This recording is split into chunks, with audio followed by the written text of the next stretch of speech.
kesempatan pagi ini saya akan berbagi sama saudara melepaskan sebuah pengajaran firman Allah yang pagi ini saya berikan judul anak yang hebat itu lahir dari keluarga yang hebat, dari orang tua papa mama yang hebat. Saya berani melepaskan sebuah statement mengatakan anak yang hebat itu bukan lahir dari gereja yang hebat. Salah kalau ada berpikir seperti itu. Saya berani nyatakan kepada saudara, anak yang hebat itu bukan lahir dari sekolah yang mahal, sekolah yang hebat, sekolah yang favorit, S1, S2 yang hebat. Enggak. Anak yang hebat itu lahir dari orang tua, dari papa mama, dari keluarga yang hebat, melahirkan anak yang hebat. Saya coba kasih contoh-contoh sama saudara bahwa memang keluarga yang sehat nanti melahirkan anak-anak yang sehat, yang hebat. Contoh yang pertama saya tunjukkan dalam 2 Samuel pasal 13 di ayat 28 sampai 32 saudara ya. Saya baca 28, saudara teruskan 29, nanti 32-nya sama-sama ya. Ayat 28 begini kata firman Allah.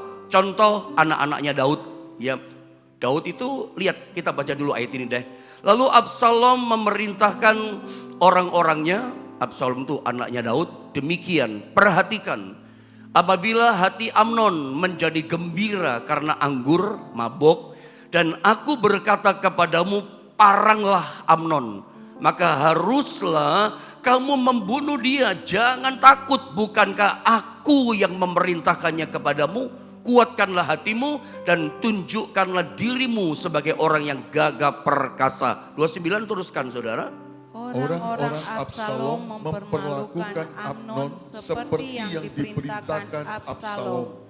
Lalu bangunlah semua anak raja itu. Mereka menaiki bagalnya masing-masing dan melarikan diri. Ayat 30. Mereka masih di tengah jalan ketika kabar sampai kepada Daud demikian. Absalom telah membunuh semua anak raja. Tidak ada seorang pun dari mereka yang lolos. 31 terus. Lalu bangunlah raja, dikoyakkannya pakaiannya dan berbaring di lantai.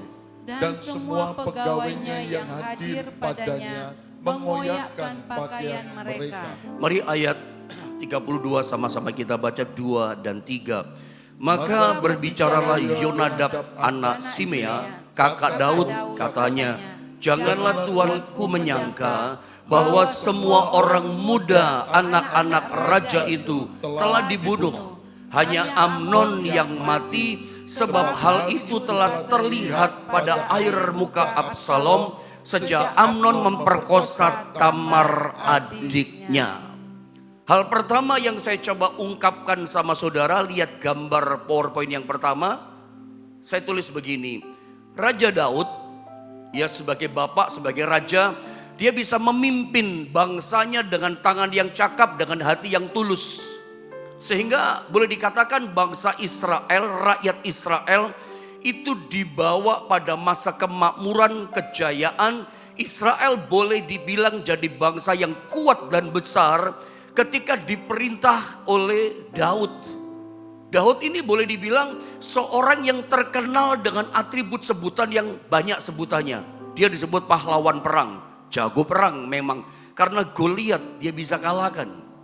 Bahkan Alkitab mengatakan Daud punya sebutan yang sangat mentereng. Seorang yang berkenan di hati Tuhan. Itu kan sebutan Allah untuk Daud kata Alkitab. A man after my own heart.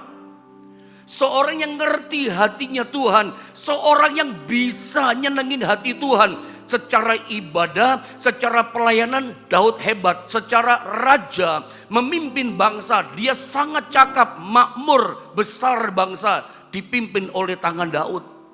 Bahkan secara pelayanan, lihat mazmur-mazmurnya Daud. Gak heran, salah satu sebutan Daud yang mentereng juga. Disebut a man of worship. Seorang penyembah yang luar biasa. Daudlah seorang pribadi yang melahirkan puji-pujian mazmur yang luar biasa. Yang jadi panutan buat kita gereja Tuhan di akhir zaman. Banyak kita menyanyikan penyembahan mazmurnya Daud. Sampai hari ini tetap menginspirasi banyak orang percaya hidupnya Daud secara rohani. Iya. Dan masih banyak sebutan yang luar biasa tentang kehidupan Daud. Tapi ada satu hal yang sayang, secara ibadah hebat, secara pelayanan luar biasa, secara karier sebagai seorang raja bagus gitu ya. Tangannya cakap bekerja, rakyat makmur, kerajaannya kuat, disegani oleh kawan, dihormati sama lawan. Israel itu aman di bawah kepemimpinan Raja Daud.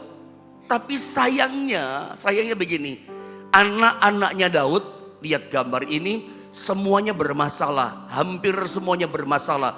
Saya katakan hampir semuanya, termasuk Salomo nanti. Semuanya bermasalah.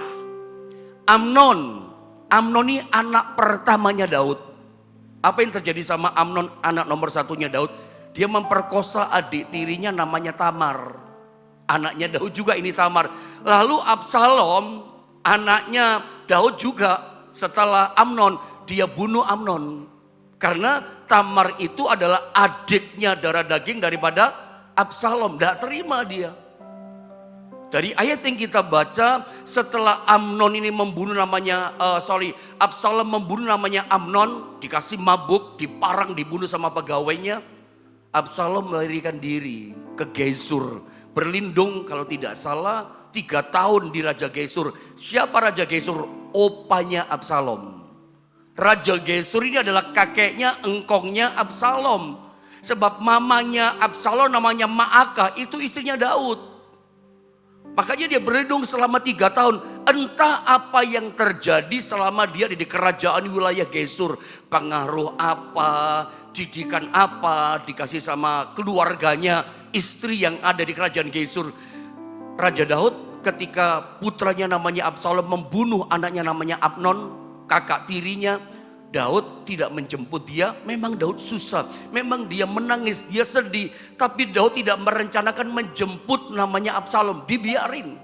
Justru panglimanya yang bernama Yoab yang mengatur penjemputan untuk Absalom. Absalom, kamu pulang, bapakmu kangen rindu sama kamu. Pulang si Absalom, tinggal di rumahnya, belum berani menghadap ayahnya, itulah Daud. Singkat kata begini, dalam waktu yang tidak terlalu lama, kalau Anda baca dalam kisah di Alkitab, nggak terlalu lama setelah pulangnya dari pelarian dari engkongnya, opanya di kerajaan Gesur, dia lakukan pemberontakan. Saya nggak ngerti apa yang terjadi di kerajaan Gesur di sana.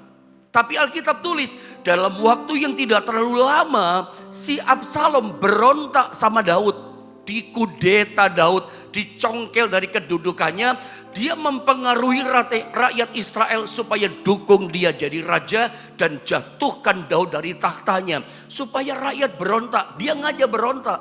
Terusirlah Daud dari tahtanya, jatuh dari tahtanya dan terusir dari istana. Nangis Daud, dan yang buat itu adalah anaknya darah dagingnya, putranya sendiri yang dia cinta namanya Absalom. Anda lihat Daud hebat secara memimpin kerajaan. Daud hebat dalam pelayanan ibadah. Secara karier cemerlang jaya Daud. Tetapi anak-anaknya semua bermasalah. Makanya saya singkatkan, saya foto gini. Lalu Daud berpikir satu-satunya anak yang dia anggap baik itu adalah Salomo. Absalom kayak gitu, Adonia kayak gitu, Amnon sama juga, semuanya bermasalah. Lalu Daud berpikir bahwa satu-satunya anak yang dia anggap baik namanya Salomo. Makanya Daud begitu Absalom mati, tersangkut naik bagal keledai, tersangkut di tiang pohon, cabang pohon begitu, mati, nanti Yoab yang bunuh dia. Makanya Salomo dikasih pesan, Yoab itu hati-hati dan segala macam dan seterusnya, saudara ya. Nah singkat kata begini, Daud anggap Salomo yang paling baik, dipersiapkanlah Salomo jadi raja. Tapi ternyata tidak baik-baik amat Salomo. Salomo kemudian dia punya 1000 istri. Dan di hari tuanya kita tahu Salomo itu tinggalkan Tuhan, tidak setia sama Tuhan. Tidak kayak Daud bapaknya setia sama Tuhan secara rohani. Justru Salomo di hari tuanya hatinya dicondongkan oleh istri-istrinya, nyembah dewa-dewa mereka. Justru mezbah-mezbah, dewa macam-macam dari Amon, dewa Moab, Molok dan segala macam itu dibangun anak dibakar. Kemarin kita sempat belajar kisah tentang Salomo. Salomo di hari itu hanya mengalami kejatuhan. Sehingga kitab pengkhotbah muncul, itu pertobatannya. Barangkali dia berkata semuanya sia-sia. Punya istri 1000 pun sia-sia gitu akhirnya.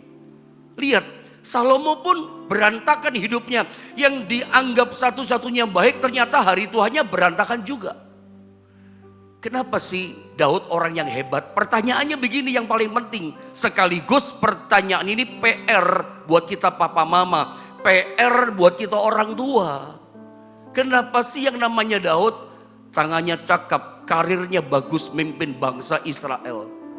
Dia pemazmur yang hebat dalam pelayanan, pemuji Tuhan, worship leader yang luar biasa. Bahkan mungkin seorang pengkhotbah yang hebat yang namanya Daud. Secara rohani, secara ibadah, pelayanan, karirnya di dunia cemerlang sebagai raja.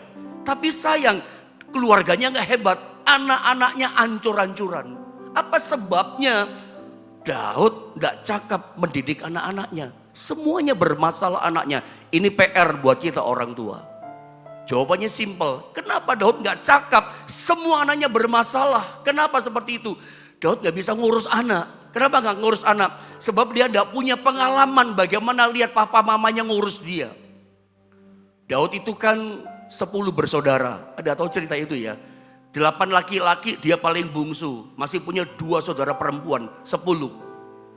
Daud termasuk salah satu anak bungsu laki-laki yang tidak diurusi sama papa mamanya. Jadi Daud gak pernah lihat keteladanan, gak pernah melihat bagaimana cara ngurus anak. Sebab Daud pun masa kecil sampai remaja pemuda gak diurusi, dibiarin sama orang tuanya. Dari mana kita tahu? Simple, dari Mazmur 27 ayat 10. Daud pernah berkata begini dalam Mazmurnya. Coba sama-sama kita baca saudara ya. Mazmur 27 ayat 10. Ini sebuah pengakuan dari Daud yang kita mesti mengerti.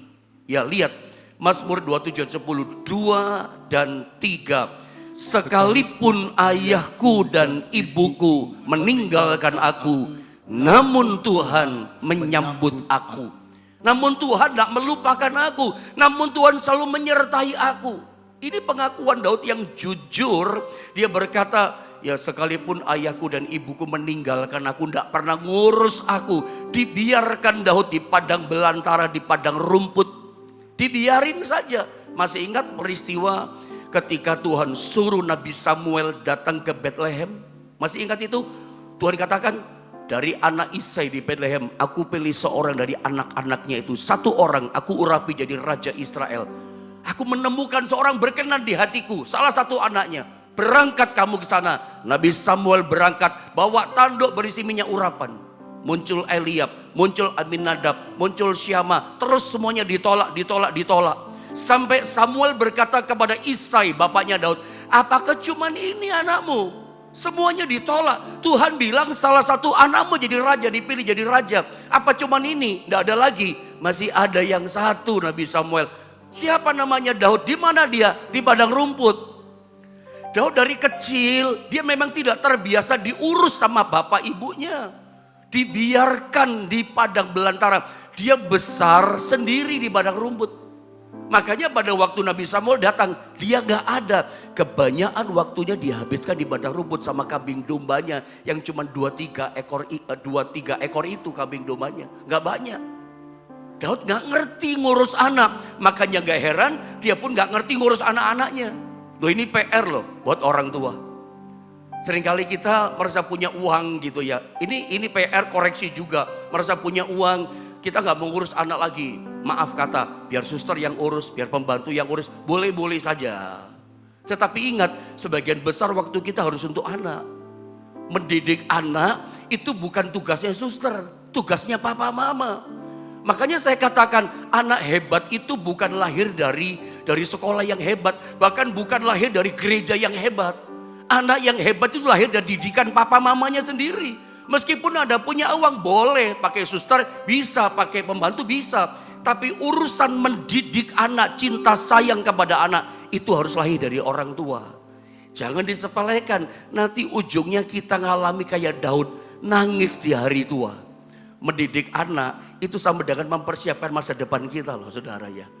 Kita orang tua kan tidak kerja terus kan. Anda mungkin punya bisnis kerjaan yang bagus, tapi Anda kan tidak kerja terus.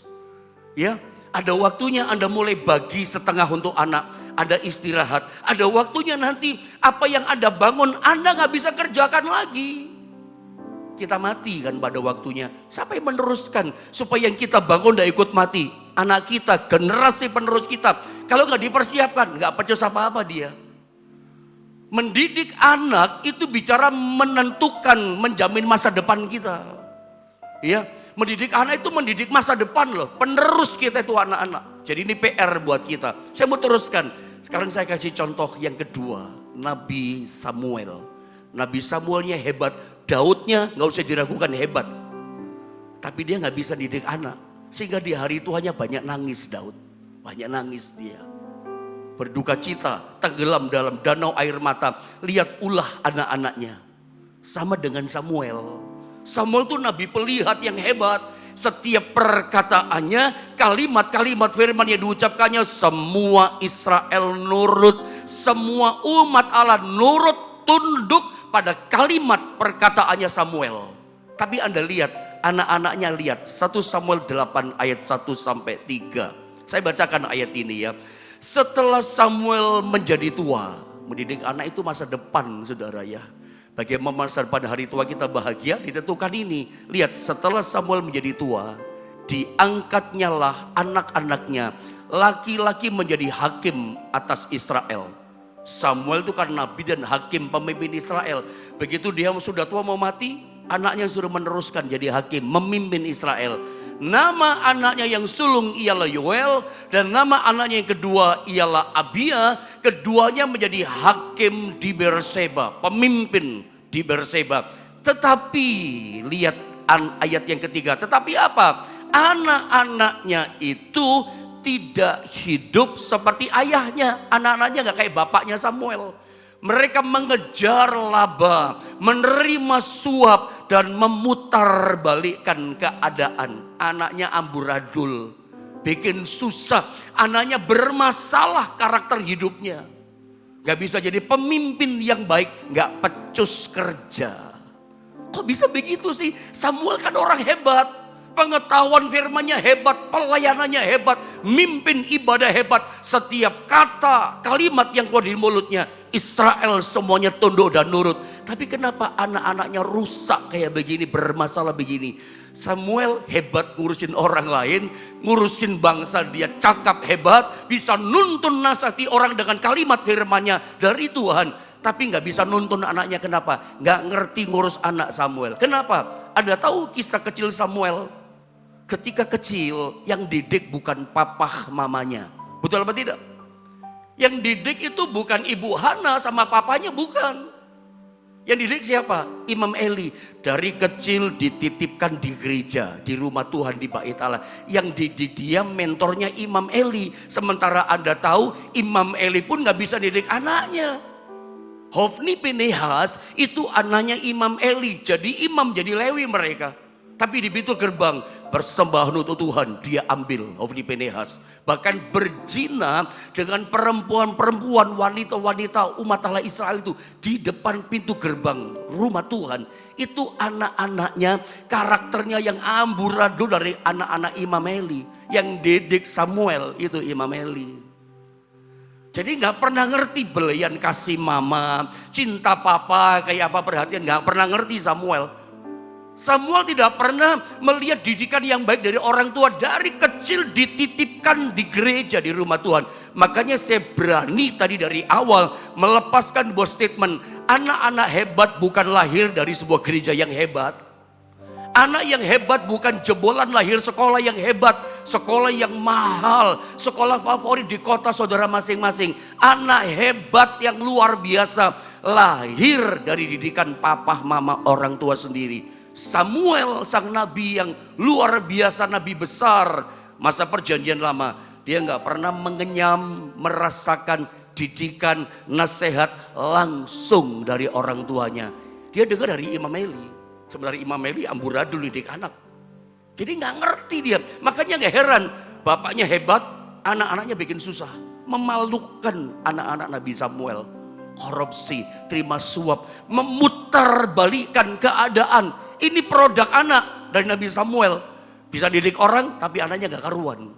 Nah gampang ya, ini PR berat, PR besar buat kita orang tua. Tetapi saya mau tunjukkan kisah yang berbeda dengan Musa. Musa itu kan anak angkat putri Fir'aun. Coba Anda lihat ya. Bayi Musa itu ketika dia lahir dihanyutkan di sungai Nil. Dan ditemukan sama putri Fir'aun.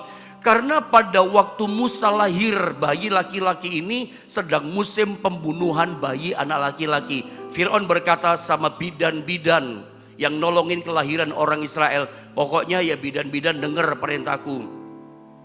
Yang lahir bayi laki-laki dari perempuan-perempuan Israel, cepat kamu bunuh dia. Perempuan biarin, pokoknya laki-laki bunuh.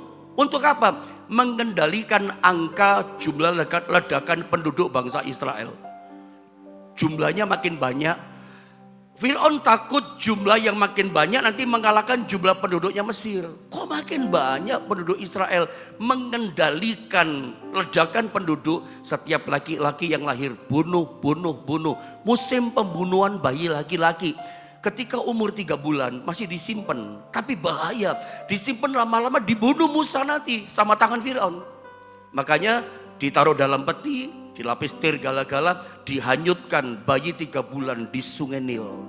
Ditemukan sama sama putri Fir'aun, muncul si Miriam, kakak perempuannya Musa, ditawarkan pengasuh. Boleh nggak aku tawarkan ibu pengasuh? Boleh. Diasuhlah sama ibu Yokebed sama bapak Amran, papa mamanya Musa. Berapa lama diasuh sama orang tuanya asli? 13 tahun. Musa itu di bawah pengawasan, didikan langsung dari papa mamanya. Dari 1 tahun 0 sampai sebutlah 0 sampai 13 tahun lah dia dalam asuhan orang tuanya. Papanya didik langsung, mamanya langsung mendidik dia 13 tahun. Saya setuju dari survei-survei tentang pendidikan anak, tentang pengajaran mengasuh anak yang baik. Itu dari pendidikan yang paling rawan usia masuk 0 sampai 5 tahun. Didikan orang tua mesti masuk pada anak 6 sampai 12 tahun. Itu masa rawan, masa emas menanamkan didikan buat anak. 13 sampai 25 tahun jadi pemuda sampai ketemu jodohnya. Itu didikan dari orang tua, itu masa-masa rawan tuh. Musa sampai 13 tahun dia dididik sama orang tuanya. Prinsip orang tua. Makanya gak heran di ayat ini Ibrani pasal 11 24 sampai 25. Ketika 13 tahun dikembalikan diasuh sama putri Fir'aun dalam didikan kerajaan Mesir. Tapi lihat ketika dia dewasa bisa begini. Ibrani 11, 24, 25 ayatnya. Karena iman dikatakan maka Musa setelah dewasa menolak disebut anak putri Fir'aun. Terus bagaimana? Karena ia lebih suka menderita sengsara dengan umat Allah daripada untuk sementara menikmati kesenangan dari dosa. Akhirnya ketika dia dewasa, dia bisa menentukan jati dirinya. Aku tidak mau lama-lama di Mesir, penuh dosa, penuh duniawi. Dia putuskan, aku mau kembali kepada bangsaku, tinggal bersama-sama dengan mereka. Tidak mau menikmati semua dosa Mesir. Kok dia bisa ambil keputusan yang benar? Musa di masa dewasa bisa ambil keputusan yang baik untuk masa depannya. Dari mana didikan? Saya percaya itu hasil didikan Amram dan Yokebed mamanya. Papa mamanya berhasil mendidik usia 0 sampai 13 itu penting. Makanya ada satu ayat, Musa itu kasih nasihat kepada orang tua, kepada keluarga-keluarga di tanah Israel. Dia pernah kasih nasihat gini sebelum masuk tanah Kanaan. Itu berarti di padang gurun nasihat ini. Ulangan 6 ayat 6 sampai 7. Saya percaya nasihat yang Musa ucapkan, nasihat yang Musa ajarkan itu ajaran dari orang tuanya prinsip ini. Prinsip apa? Coba lihat ulangan 6 ayat 6 sampai 7. Saya baca ya. Apa yang kuperintahkan kepadamu pada hari ini haruslah engkau perhatikan. Dia ngomong sama keluarga-keluarga umat Israel. Apa nasihat Musa perintahnya kepada bangsa Israel? Haruslah, ayat yang ke-7, engkau mengajarkannya berulang-ulang kepada siapa? Kepada anak-anakmu. Ngajarnya berulang-ulang. Dan membicarakannya apabila engkau duduk di rumahmu, apabila engkau sedang dalam perjalanan, apabila engkau berbaring, dan apabila engkau bangun. Ini prinsip yang Musa ajarkan kepada keluarga, kepada anak-anak. Ajarkan berulang-ulang. Kalau dalam bahasa Ibraninya disalin dengan kata zanan. Artinya seperti mengasah pisau, seperti mengasah mata panah. Diasah berulang-ulang, serek sampai tajam. Ingatlah saudara ya, Salomo pernah berkata dalam Mazmur 127 itu ayat yang keempat kalau nggak salah. Anak-anak kita itu seperti anak panah di tangan pahlawan. Demikianlah orang, ini ayatnya, terima kasih multimedia. Saya baca ya, seperti anak-anak panah di tangan pahlawan. Ya, demikianlah anak-anak pada masa muda. Anak-anak kita itu seperti anak panah. Di tangan siapa? Di tangan pahlawan. Pahlawan ini siapa? Orang tua.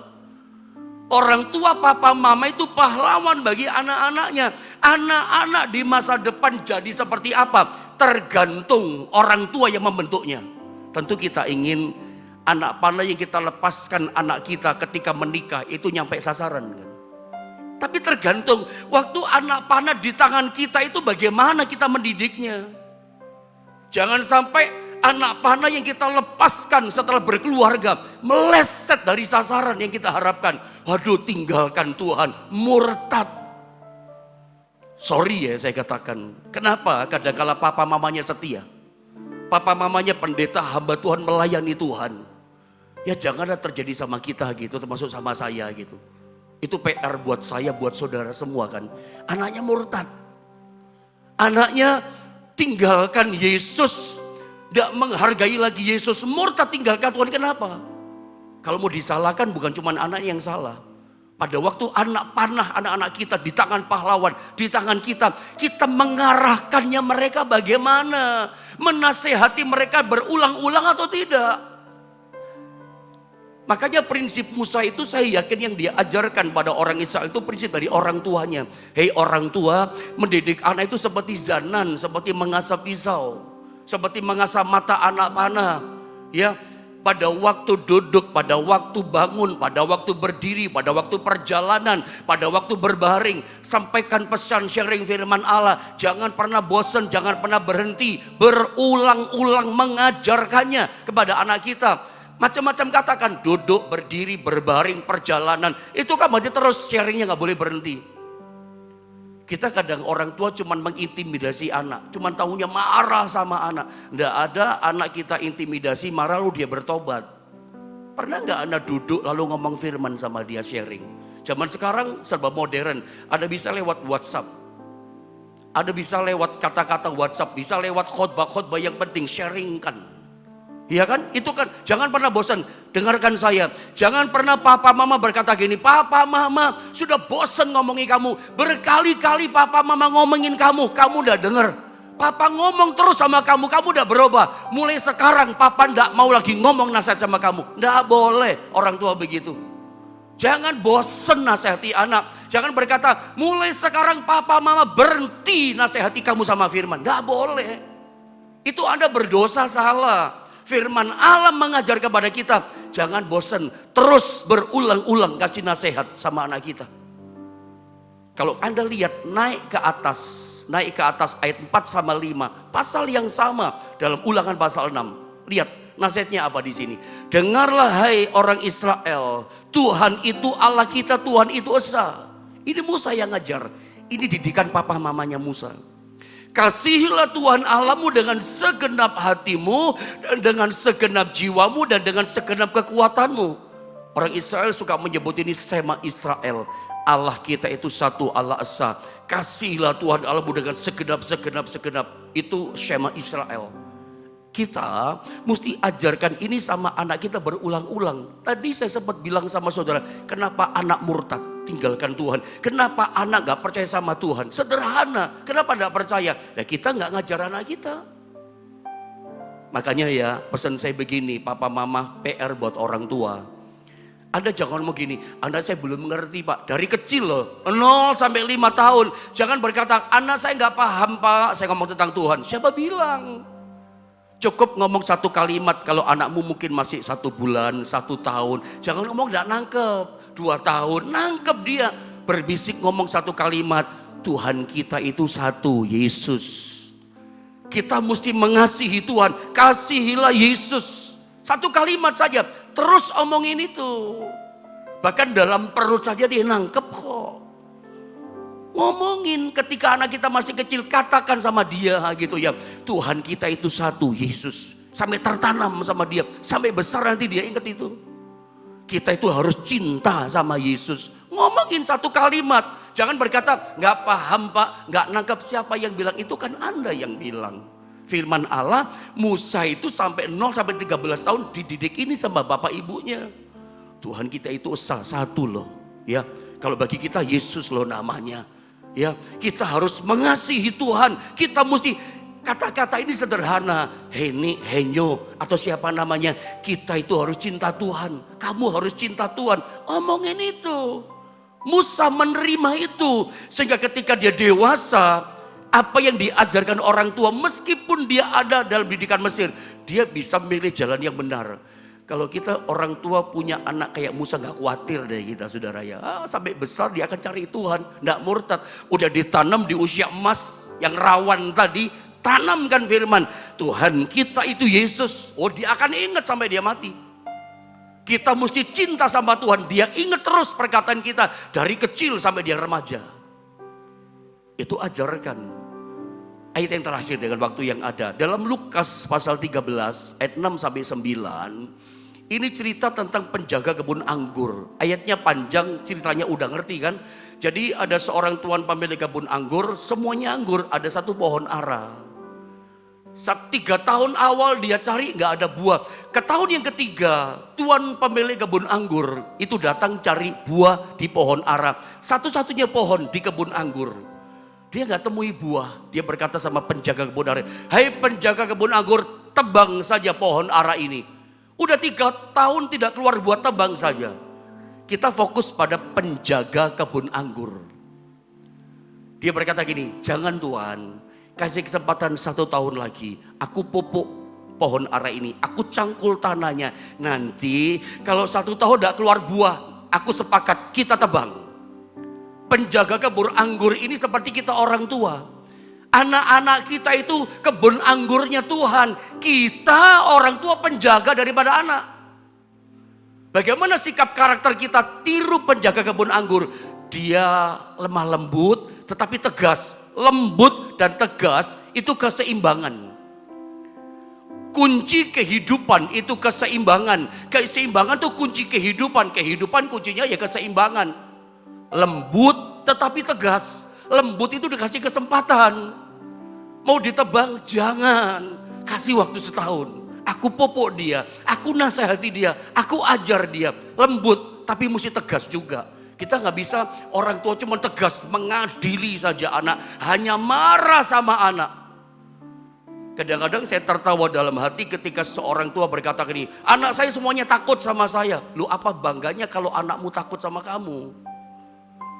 Begitu anak main di ruangan tamu, si adiknya ngomong, kok cepet berisin kok, papa pulang. Lu dari mana kamu tahu? Dari hadiratnya udah terdengar. Gas mobilnya, cara ngeremnya, bayangin langsung yang tadinya rame ruang tamu sepi masuk kamar masing-masing karena hadiratnya bapaknya datang, saudaranya.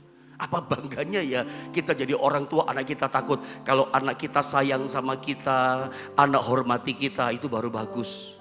Jangan bikin anak takut, ya, bikin dia hormat, bikin dia cinta mengasihi kita.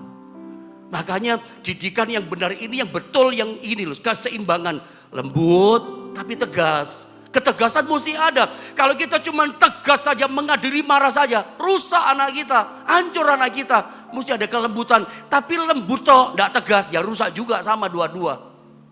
Karakter kita mesti kayak penjaga kebun anggur. Anggurnya itu anak-anak kita. Anak itu harta berharga loh buat kita.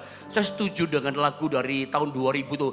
Harta yang paling berharga adalah keluarga.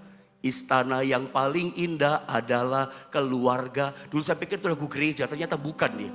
Tapi memang betul loh keluarga. Kita mesti kayak penjaga kebun anggur, jaga anak-anak kita. Lembut tapi tegas. Ada waktunya tegas, ada waktunya lembut. Tapi mesti seimbang. Kasih kesempatan pada anak. Namanya anak ya anak, tidak ada bekas anak. Ada mesti mengajari dia. PR besar buat kita, buat saya, buat saudara semua.